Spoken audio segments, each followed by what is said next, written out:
What's up, guys? Welcome back to another video. Hope you're doing well today. Today we are going to be doing some trail riding. However, it isn't your normal slow-paced tiptoe your way around trail riding. It is wide open, some doubles, some triples, some very fast sections rallying on a 252 stroke. And our 252 stroke is not any regular 252 stroke. It is, I guess, technically like a special guest today. We are going to be riding the brand new Sherco SE 252 stroke. When I say brand new, I mean it's a model swap for Husqvarna OEM bike. This is part of Dashpack's current work in progress Enduro model swap pack, and I just really like when he updates me on these things and lets me know the progress on these bikes. This one, very pretty indeed. I do really like the Enduro bikes. I'm hoping one day we get a full Enduro pack, like actual bikes, not just model swaps like Dashpack's working on. I think it'll be very cool. But the track here is called Alpine Trails. It is 6,500 meters of trails. If we go over to our board here, we can see we've got the main track around the outside, which is what I'll be focusing on first and foremost, and then we have some interlinking tracks here in the middle. This is created by 64. It is his second track ever, his first track being Cedarwood, which I didn't get to play, so I'm excited to try this one. And look at the like cool little details that he's got here with like footprints going through the snow and stuff. It's those small little touches, I think, that really make tracks good and exciting. So we're going to see how it goes. I have no idea how long a lap will take. He has said that it might be a bit tricky to do a fast lap, but I'm certainly up for the challenge.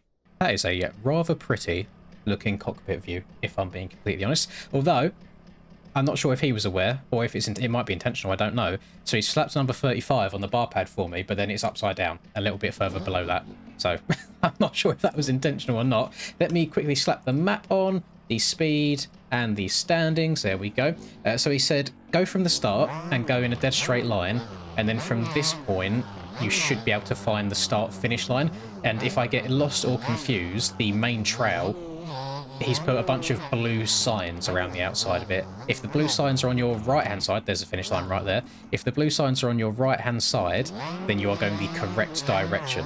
So let's see how it goes. Let's see how long a lap around here will take, and let's see if we have any kind of weird hidden surprises. I don't know if there's like logs or rock gardens or anything like that. From the pictures, I didn't see anything like that. I think it's just really fast straights with some singles that I guess you can turn into doubles as well. I wonder how strict the timing gates are. Like there, you can be a little bit sneaky and low line some of these singles. Boing, boing.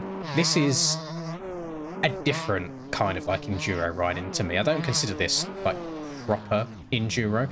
It is trail riding as such, but it's more like, you know, when the people that do the real life Erzberg rodeo, they have the, I think it's called the epilogue in day one, where it's just like a wide open road track and they go as fast as possible and their lap time kind of puts them on certain rows for the actual day. Kind of feels a bit like that, almost like a qualifying session in the way. Now, I don't know if you have the ability to race around this track. Only reason being is where the start gates are located is basically in the, what I would call the pits, not on an actual track itself. So I believe this is more meant for just a bit of fun with your buddies, with your friends. Where do we go here? It says hook a hold right. It's very nice having helpful signs around the outskirts of the track as well. And then there you go, blue one on the right as well, so we're still going the right way. Usually I have to stare at the mini-map a whole lot when I'm doing enduro or trail type stuff to make sure I'm not going the wrong direction. But it's nice having some visual cues on the way as well. Have also just noticed, since this is my first time riding this Sherco model swap, that we are getting some white specks on the bike. What that is it just means I think the dirt layers haven't been created properly yet. So if no one's made a bike before, basically they decide how the dirt is going to appear on the bike in different stages, the dirtier it gets. I had a Yamaha model swap, I want to say about 2 years ago now, which is on MXB mods, it's completely free. Oh, got to turn right here.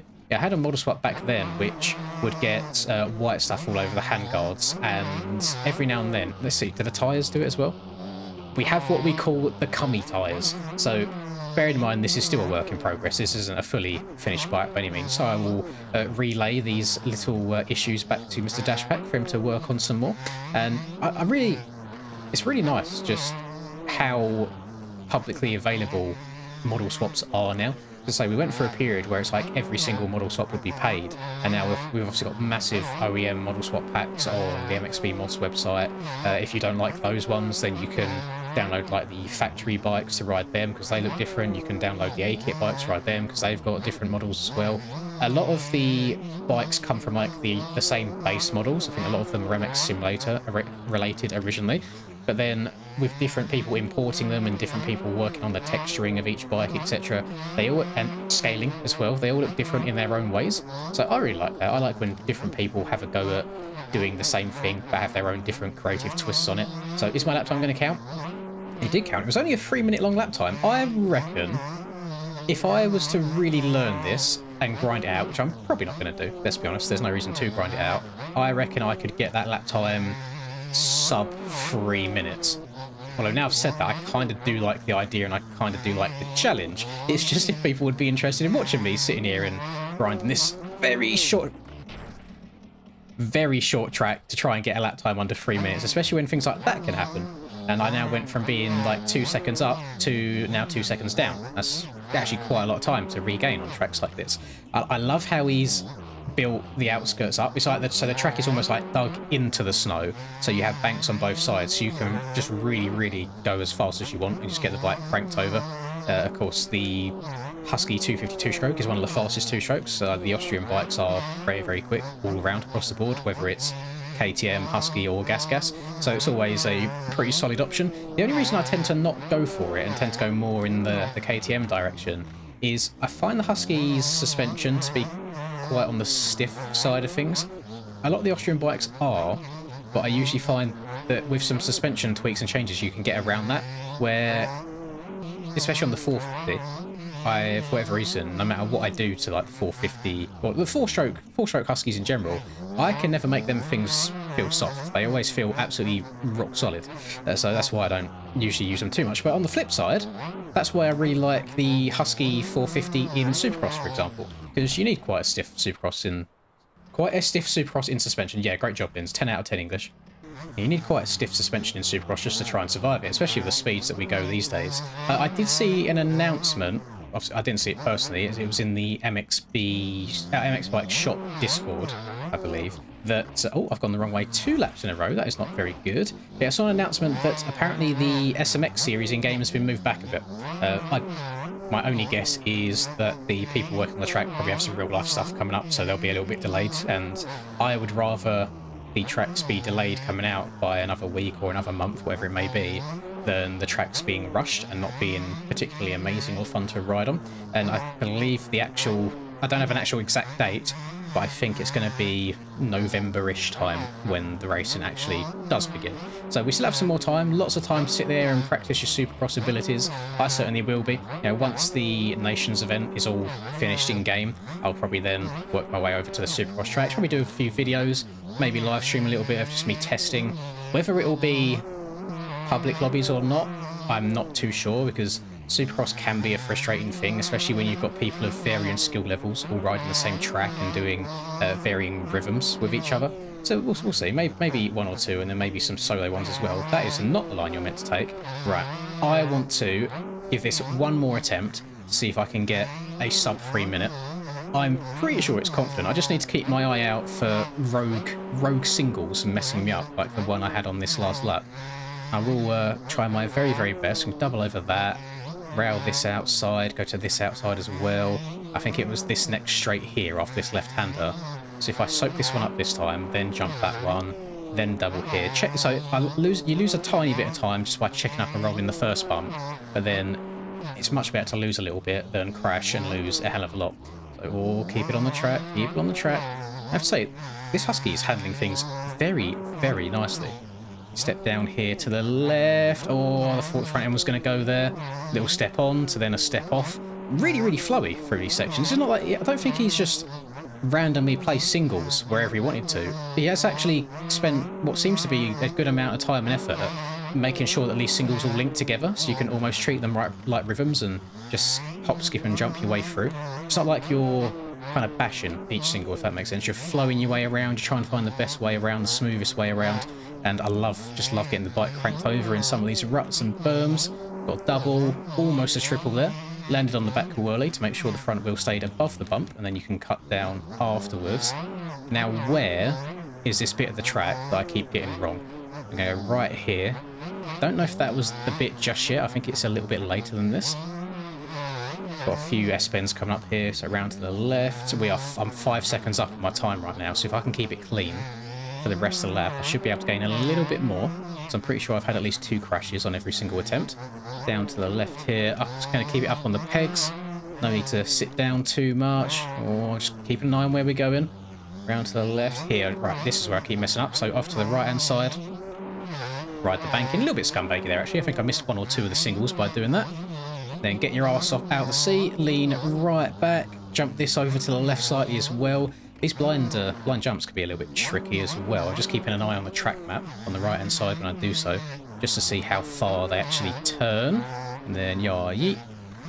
I love moving the bike about in the air as well. If you're jumping from left to right, you kind of move the bike underneath you and get it set up accordingly. Really, really fun. Oh, God, oh, God. Good bounce, please. Good bounce. Yes, we'll take it. 13 seconds up. I can lose a bit of time, but not too much. Oh, this is slow.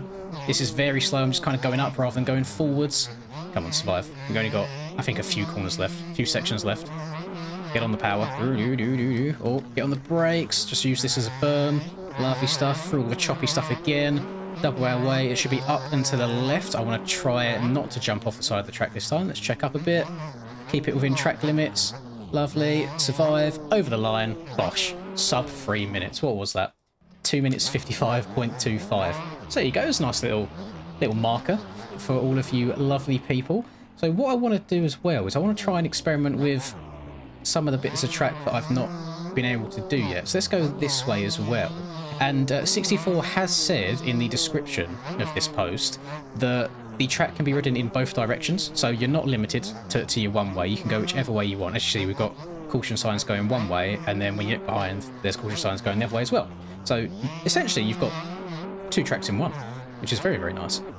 Probably makes them trying to get them singles all perfect even harder than usual. If I, you know what, let's do the main loop again, because I've somehow managed to do a loop back on myself there. Let's do this main loop again, but backwards, and see just how different it is, and see if it actually rides well as the other way, that is. So up and over this. So now we should have the blue signs on our left-hand side, just to make sure we're going the correct way. I think I am going to have to pay a bit more attention to the map on the right this time to make sure I know where I'm going. So, oh, that corner's much nicer backwards. Just fully up on the pegs, rattling that the whole way. Nice little double here, scrub that bad boy. Might have even been able to triple that if I stretch it out enough. And go yar yeet to the top of the hill. Little left, and we should do the 180 in the reverse direction here. Which we are absolutely rattling that. Stay on the pipe, yar yeet, jump too far. Keep it on the track. Oh my goodness. Okay, now we're going the wrong way. I was coming into that corner way too quickly. Oh my god. Okay, this is quick. I kind of don't want to shut off, but this is almost too quick. Oh, keep it going, keep it going. Up on the pegs again. Get into here. I always like riding these 252 strokes a gear higher than you're really meant to. It just helps with the power delivery so much. I was going to see if I could ride through the building, because usually track creators like leaving little secrets in areas like this. I don't think there's any secrets as such around here. We do have a bit of we have a portal outside. Any noises coming from the portal? We got a Shrek in there or anything? Hello? Hello? No, I don't hear anything in there. We've got another trail going off in this direction though. So you see, the main loop is, I guess, your main priority around all this, and then you have these little interconnecting ones if you just want to veer off the normal trail if you want to. I don't think you're meant to make like a proper track as such out of the interconnecting ones, but the main one, as you saw, I'm probably the only person on the planet who's going to actually try hot lapping this, but we did hot lap it. We gave it a go. Oh, so we go. We joined. Oh god, god. We joined the main track again. We're still going backwards. I think I'm going to ride this all the way up to the finish line, and then I think we'll call it there. You can see just how white the bike's getting. Now, actually, thinking about it, is it?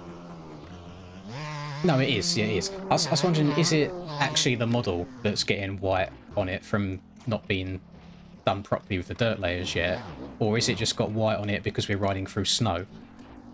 I think it's the former. I think it's because of the way the model's set up. I don't think it's because of the snow at all. If it is because of the snow, Dashback, I apologise for criticising your work. Please don't hate me. Please correct me if I'm wrong in the comments on this one. But I believe it's... Well, actually, no, because Wait, is my boots are getting white, I think. Are my boots getting white dirt on them? Yeah, my boots are getting white dirt, but then my... Oh, I don't know, because then my gear and gloves are getting brown dirt. I've got no clue. I've got no clue. You know, a very easy solution to this would just be to ride this bike on a track that is not snow. Would I do that in the same video? No, I wouldn't. I'm too lazy to do that. So we're just going to rock it. We're going to rock with that narrative for this video and see what ends up happening. It just looks like I've been very unfortunate and had a lot of bird poos on my bike. But some people believe that having a bird pooing on your bike is very, very good luck. Remember when I was younger, I had a KX65 when I was very, very young. And it was sat out in the garden one day because my dad was washing it. And then I'm pretty sure after he washed it, a bird decided to relieve itself on it, on the rear fender, and he didn't wash it off. And I was like, what's going on here? He said, no, don't touch it, it's good luck. So there you go. Some people are superstitious. I myself do not believe that a bird pooing on you or something that you own is good luck. But I suppose it's a good way of coping with the situation. I believe the day that you're meant to be watching this video is going to be Sunday, which is the day that the real Motocross of Nations is happening. So I wish whichever country you are from the best of luck. I've said it before already, but I'm not being very patriotic this year. I don't think Great Britain are going to do well at all. I'm not setting my my hopes high whatsoever. I am, however, rooting for the Aussies this year. Just let it happen. I really, really hope that Australia get a dubski. I think they would deserve it, and I think it would be their first ever win at a Motocross of Nations event ever. So my fingers and toes are crossed for them. I do like the Aussies. I feel like it is the most close to British culture, is the Aussie culture as well. Yeah, again, if your country is competing, best of luck to you all. I hope your countries do very, very well. I'm excited to obviously go and watch the Aussies ride, but then also seeing people like Hurlins and Roxon in person, seeing Tomac in person as well will be really, really cool. And I think it should be a very fun time all around. And seeing like AP in person as well will be really fun. So yes, I should hopefully not be getting rained through and very, very cold and wet right now. But in the UK, the weather can do whatever it wants, so we shall see. So I hope that you've been okay with the last few days' worth of content. If they seem like kind of rushed in any sort of way, I do apologise. I am a massive procrastinator, so I did leave it 2 days until I was meant to go away to then record like 4 or 5 videos in a row. So I apologise. But thank you to all of the lovely track creators that have gone out of their way to make content for this game, to then make that rush job at the end a little bit easier and a bit more simple for me to do so. 64, this is really, really enjoyable. I love the flow of these bumps as well, and you see I don't hot lap every track in these videos, so the fact that I've gone and hot lapped essentially some trails is a very, very good sign. Really, really enjoyable to me. You've done a great job. It flows well. It looks very pretty as well. I think I've said in a few snow tracks that snow must be really hard to make look good. Where it is so white, it probably washes out a lot of the detail.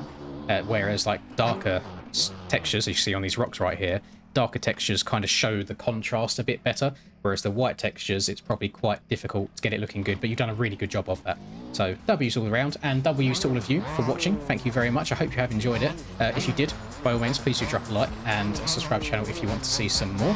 Have a lovely day, whatever you're up to, and I will see you all in the next video. Peace. Lynn's in the zone, never backing down. Riding MX bikes, he's the talk of the town. 2022 champ with a YouTube crown. His game is tight, no signs of slowing down. Late nights, bright lights, he's chasing that fame in the digital arena. Writing his name, she's a 10 out of 10. Supporting his lane, hairline might receive, but his passion's the same.